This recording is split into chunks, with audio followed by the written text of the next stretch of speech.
po'y magbibigay lang po ng papuri at pasasalamat sa ating pong Panginoon.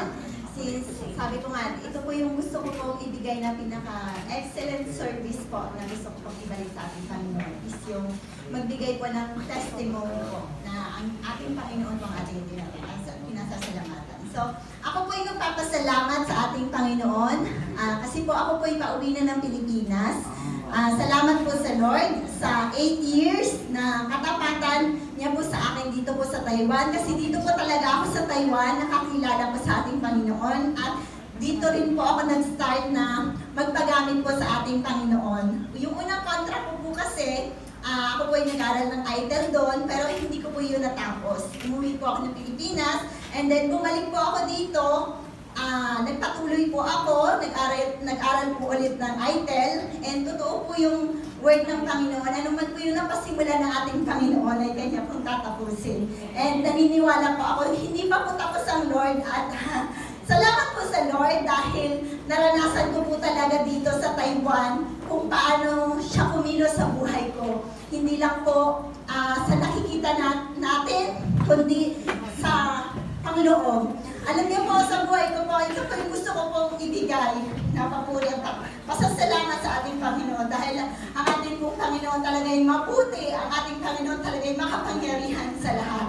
And ang gusto ko pong ipatotoo at ipagpasalamat sa ating Panginoon is yung ginawa niya pong kabutihan sa buhay ko na kung saan ako po'y pinalaya ng ating Panginoon mula po doon sa matagal na panahong pagkakagapos po sa ginawa ni Satan sa buhay ko.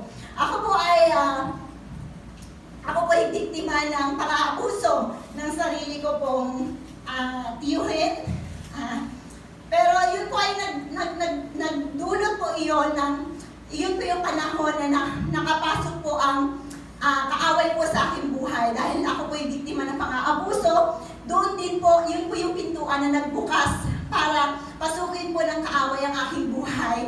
At dito nga po nagsimula na nagbukas ang aking kaisipan, ang aking kaalaman. Hindi siya kaalaman Nagbukas yung pintuan para malaman ko po kung ano yung mundo. Kung ano po yung ino-offer ng mundo. Na which is, sa buhay ko po, dahil naranasan ko nga po yung pang-aabuso, nagbukas po ang kaaway na nakapasok sa buhay ko po is yung espiritu na kung saan ang hirap na hirap po akong pakawalan. Nagkaroon po ako ng karelasyon nung ako po ay pagka-graduate ko po ng college. Ako po ay nagkaroon ng karelasyon, nagsama po kami ng ilang mga months bago po ako nag-Taiwan. And then, syempre po nakagawa po ako nag-commit po ako ng sin. Alam niyo naman po yun, aware po tayo, lahat po tayo nasa tamang edad. At nauunawaan niyo po kung ano po yung ibig kong sabihin. And then, hindi lang po iyon, nag-commit po ako ng sin. At may isa pa po na kung saan sa sarili ko po, hindi ko po ito kayang, nahihirapan po akong pakawalan. And ito po yung kasalanan na kung saan ako po ay nanonood ng pornography. Hindi niyo po alam na ako po ay nanonood ng pornography. Yun po ang kasalanan na talagang kinulong po talaga ako. Pero dahil mabuti ang ating Panginoon, dahil makapangyarihan po ang ating Diyos, nung ako po ay nagpunta dito sa Taiwan, dito ko po naranasan ang pag-ibig ng ating Diyos.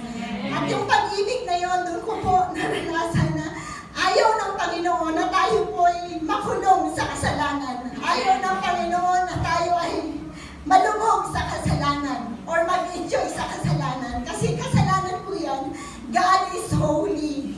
Tandaan po natin yan mga kapatid. Walang makakapunta doon sa kaharian ng Panginoon kung tayo po bilang isang Kristiyano, bilang tumanggap na sa ating Panginoon ay namumuhay pa rin sa kasalanan. Ang gustong makita ng Panginoon ay ang repentance sa ating pong mga puso. Kung paano natin nilalapit ang ating mga puso, ang ating buong puso, ang ating kaluluwa na magpalinis sa ating Panginoon. Nung tinanggap ko po ang Panginoong Jesus, hindi po ganun kadali. Unti-unti po siyang umilos sa aking buhay. At doon ko po naranasan na talagang pinalaya po ako ng ating Panginoon. And salamat po dahil napakabuti po ng ating Diyos. Dahil alam ko po sa sarili kong ako po'y malaya na sa Espiritu ng Ina. Thank you po,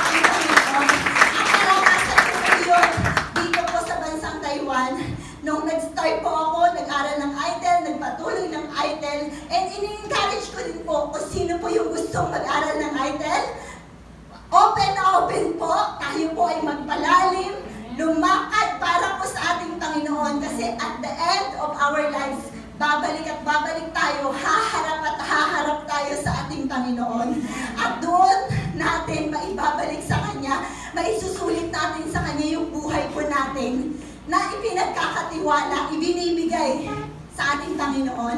And salamat po sa Lord dahil dito po sa bansang Taiwan talagang naranasan ko po talaga ang pagkilos at ang kapangyarihan ng ating Panginoon. Alam niyo po, ini-encourage ko po ang bawat isa sa atin. Ang paglapit po sa ating Panginoon, ito po ay intention. Kailangan po nating maging intentional sa paglapit sa ating Panginoon. And salamat po sa ating Lord dahil binibigyan niya po tayo ng puso na handang magpabago, handang lumapit sa Kanya. And ipagkatiwala lang po natin sa Kanya ating pong mga puso, ang ating buhay, ang ating pananampalataya na ang Panginoong Jesus ang nag-iisa po nating tagapagligtas, ang nagbibigay ng freedom sa atin upang makalaya po tayo sa lahat ng uri ng kasalanan po natin. And yun lamang po ang nais kong ibigay na papuri sa ating Panginoon. Hindi po ako nahihiya. Alam niyo po, nakakahiya yung ginawa ko noon. Pero dahil, ako po yun makasalanan, marumi. Pero, bakit ko ikakahiya kung ako'y pinalaya ng ating Panginoon? Hindi ako nahihiyang sabihin sa inyo kung ano yung ginawa kong kasalanan noon. Dahil alam ko po, na ako po'y pinatawad at pinalaya ng ating Panginoon. Sa